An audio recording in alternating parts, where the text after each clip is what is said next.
Bom dia para quem é de meio-dia, boa noite para quem é de meia-noite.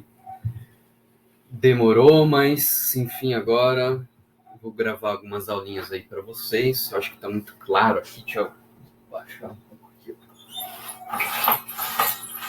Fica menos pior.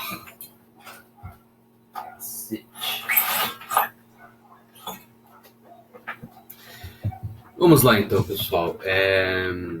Vou fazer algumas explicações aqui do material que eu mandei para vocês, que foi postado lá na plataforma.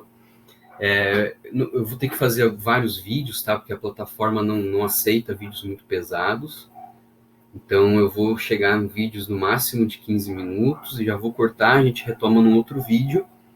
Esses vídeos eu vou postar no meu canal do YouTube. Então você digita lá no YouTube Maurício Mesurini, depois eu vou colocar ali no grupo do WhatsApp. Aí vocês têm o acesso aos vídeos, tá?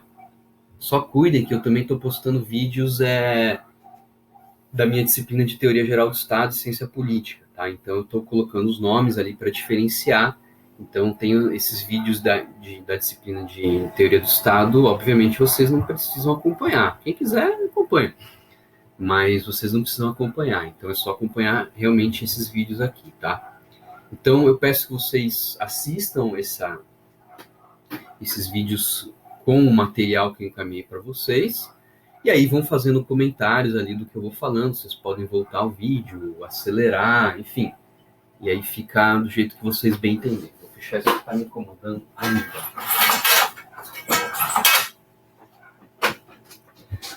Vamos lá então, pessoal. Vou diminuir aqui a tela para vocês não ficarem com essa minha cara feia. Vou abrir aqui. Beleza. Então vamos falar aqui. Conforme eu expliquei para vocês, nós já terminamos a primeira parte de princípios, e agora nós vamos começar essa parte da organização do Estado, eu diria, é a segunda unidade da nossa disciplina. E aqui nessa unidade, a unidade extensa, nós veremos administração direta, administração indireta e os agentes públicos, tá? Vamos começar então inicialmente falando sobre a administração pública direta, tá? Quando nós falamos em administração pública, é essencial fazer essa diferenciação. Estamos falando de administração pública direta ou a indireta? Por que isso é importante, pessoal? Porque isso pode mudar o regime jurídico. E essa é a principal questão que eu quero deixar bem claro desde o início do vídeo. Toda essa diferenciação não é só por um preciosismo acadêmico, não é. Ela tem repercussões práticas muito importantes. Quem é da administração direta tem um regime jurídico específico. Quem é da administração indireta tem um outro regime, mas vai depender de qual personagem, tá? Enfim, é uma coisa meio complicada, eu vou tentar explicar bem devagar ali para vocês, tá? Então, vamos começar pela administração direta, tá? Antes de mais nada, eu peço que vocês leiam o Decreto-Lei 200 de 67, especificamente o artigo 4º e 5º. Esse decreto ele está vigente, ele é válido ainda, tá? Muito embora ser de 1967. Por quê? É nesses dois artigos que a gente vê os conceitos legais desses personagens que a gente vai estudar. Então, eu recomendo que vocês leiam, memorizem o artigo 4º e 5º. Então, vamos falar sobre a administração direta. O que é a administração direta? Os entes da administração direta são União, Estados, municípios e Distrito Federal. Esses 4 entes são pessoas jurídicas de direito público interno, tá? Então, deixe isso bem claro no seu material. União, Estados, municípios e DF são pessoas jurídicas de direito público interno, tá? E o que elas fazem? Basicamente, a administração direta é quando o Estado ele vai exercer as suas atividades por meio da sua própria pessoa, sem uma outra pessoa jurídica criada para exercer, tá? Então, eu coloquei ali, o poder público exerce suas atividades administrativas por meio da própria pessoa estatal, União, Estados, municípios, DF. atuando por meio de suas unidades interiores, que são denominados os órgãos públicos. O que faz a administração direta?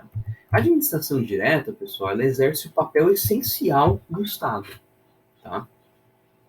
Ela exerce, quando a gente fala de Estado, na maioria das vezes nós estamos falando de algum ente da administração direta, tá? Quando a gente fala em poder público, nós estamos falando, na maioria das vezes, de algum ente da administração direta, tá? Incumbe, então, a administração direta, basicamente, as seguintes atividades: a prestação de serviços públicos, em sentido geral. Aí eu coloquei ali como exemplo clássico, saúde e educação. Então, quando você manda o seu filho para a escola, é a administração pública direta que está ali, seja por meio do Estado, seja por meio do município.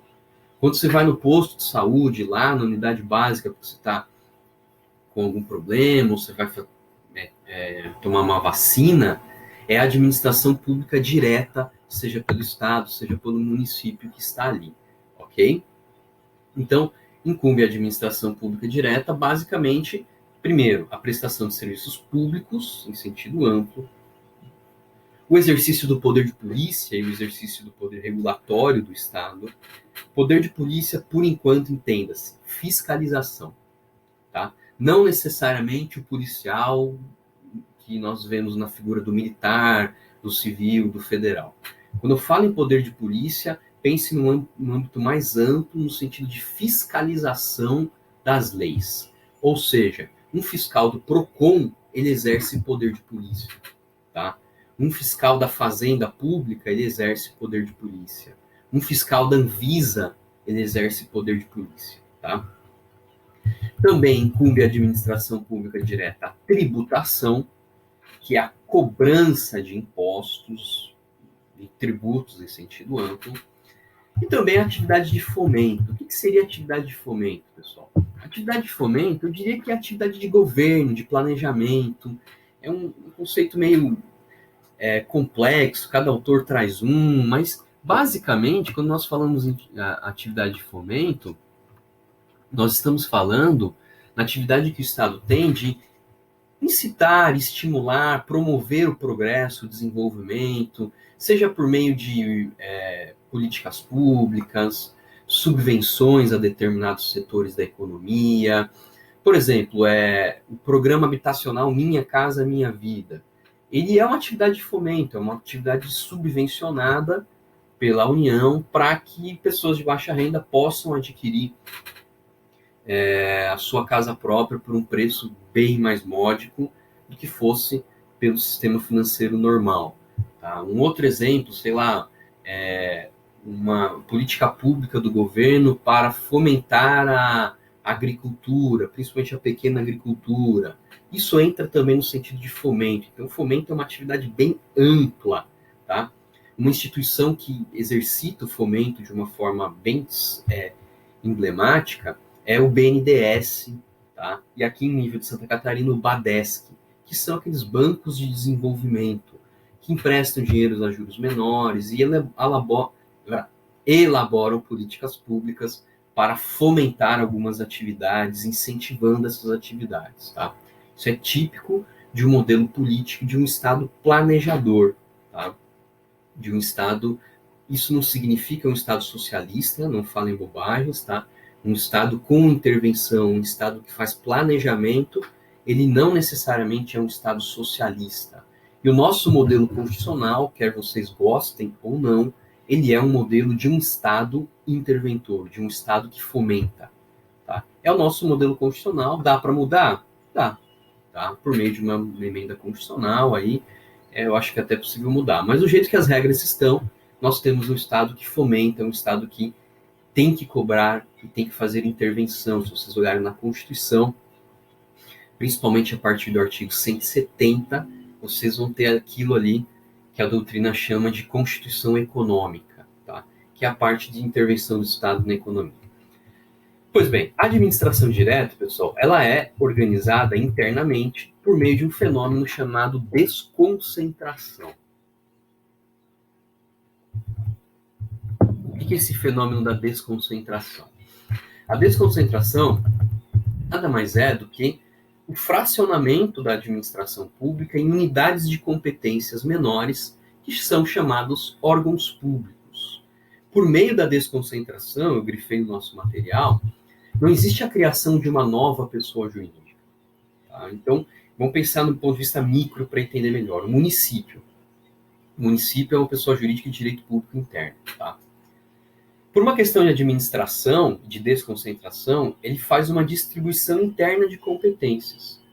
Essa distribuição interna de competências faz com que surjam, por exemplo, as secretarias municipais. Então, eu vou ter a Secretaria de Saúde, a Secretaria